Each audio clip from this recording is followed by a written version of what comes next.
Okay, when Dawn's ready.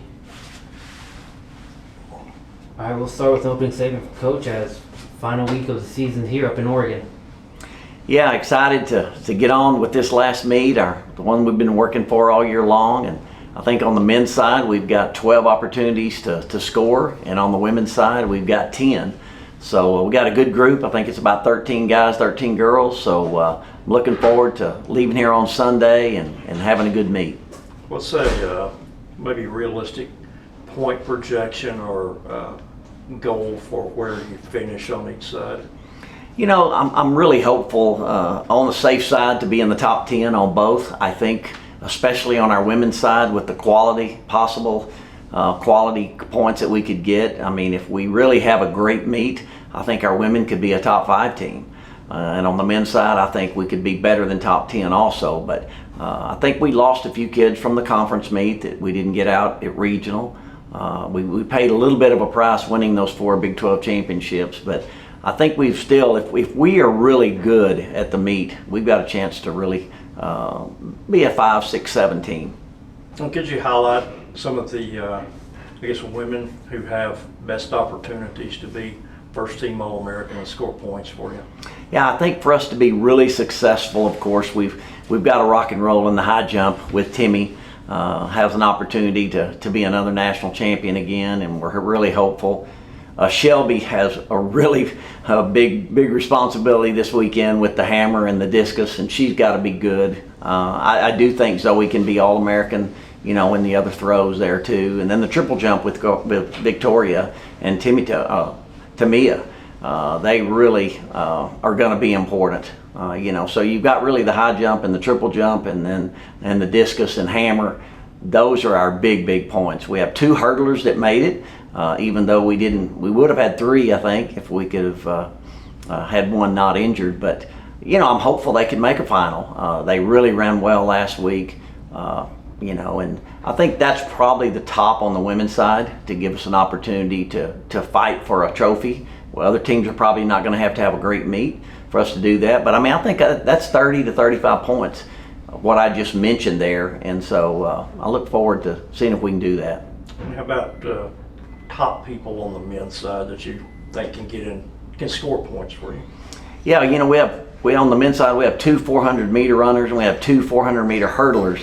I think both of those, or all 4 of those kids, can make the final and be All-American, first team All-American, and score some points. I think Malachi can really surprise some people in the 100 when he's got to run it fresh for the first time ever. He's been injured all year and he's healthy now. He got by in the 100 after 12 minutes, I believe, after falling down in the hurdles. So I'm really looking forward to seeing him. I think he can run under 10 seconds if he's really has a great start. And then, you know, I mean, you know, we've got a lot of people right on the bubble. I mean, you know, Oscar, I think even in the discus, I think he's got a great chance. But, you know, we've got Edlin, who's an All-American that's back. He's been there before. You know, you've got Shamar, that's been a veteran in the 400 that I mentioned earlier. Anyway, I think those are our best chances to score big. I think Funny on the women's side could maybe possibly score in the 800 if she can make a final. How about your 4x4? Yeah, I didn't mention it, but yeah, definitely it. I was doing more individual. Yeah. The lineup there, remind me of the lineup there. Yeah, on the 4x4 men, we will probably lead off Jonathan Crawford, and then we'll go to Shamar Uder, and then we'll go with Oscar Edlin, and then we'll anchor with Deshaun Boyce. And I think we are really capable of running a lot faster. But, you know, those guys are going to all be tired other than JC, Jonathan Crawford. They have events before that. And so we would use George as an alternate in there if we needed, just like happened to us indoors. And George ran a fabulous leg. So we'll see how it goes in the first round. I say this all the time, and this will be my speech to the kids. I mean, that first day, Wednesday and Thursday, you know, you got to fill up lanes. I mean, you're going from 24 people down to 8. So you've got to really, the final or the meet is really determined on those first days. We were talking to Oscar earlier, and just can you discuss what he's meant to the program, kind of how consistent he's been for you performing? Yeah, he's been so consistent, and then we've even leaned on him for the 4x4 too. But you know, he's been an All-American. He knows what to do. I don't think he's had his best race yet this year, and I think he will have it there. And this, you're going to see, I think, some kids that are younger that hadn't been there before, that they won't handle this pressure quite as well as he does. So really looking forward to him. You know, the quarter hurdles are really tough. There's a great group this year, but I think he can be in that top 4 range.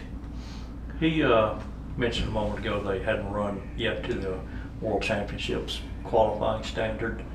Among your people, who else is that maybe kind of a possibility for? Yeah, I think Shamar Uter and Deshaun Boyce, and I think, of course, you know, Malachi. You know, he really is already there in the hurdles, but you know, Timmy Tope in the women, and Victoria in the women, and Shelby in the women, and we've got, you know, several. I'm trying to think if there's anybody else on the men's side. The relay, of course, doesn't count, but I think we'll have 5 to 8 kids that'll have a chance. You know, the Olympic trials, or the U.S. champs this year, are moved back to almost first weekend in August.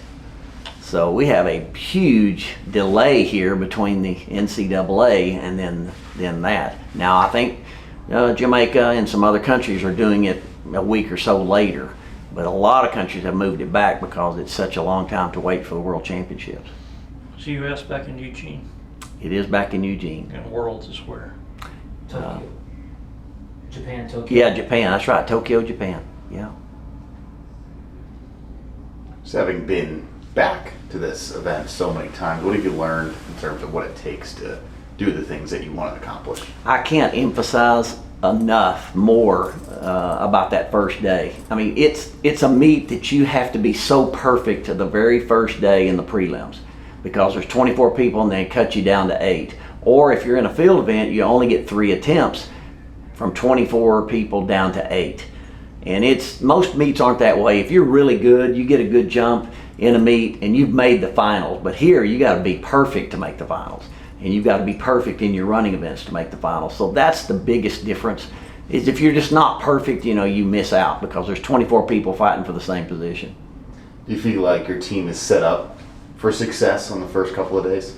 I really do. I mean, you're talking about guys that have been there. A lot of them have been there a lot. And then I think the ones that haven't, well, then the people that have are going to be good for them to help mentor them and to keep them level-headed and to tell them what to expect. You know, in Eugene, the weather, it's going to be cool, they're telling us. 40 some odd degrees at night and 60s during the day. So that's going to be different for the Florida and the LA people, East Coast, West Coast. But, you know, you expect rain, you expect anything, and you just can't let any of that stuff bother you. You know, it's the national championships and you got to go.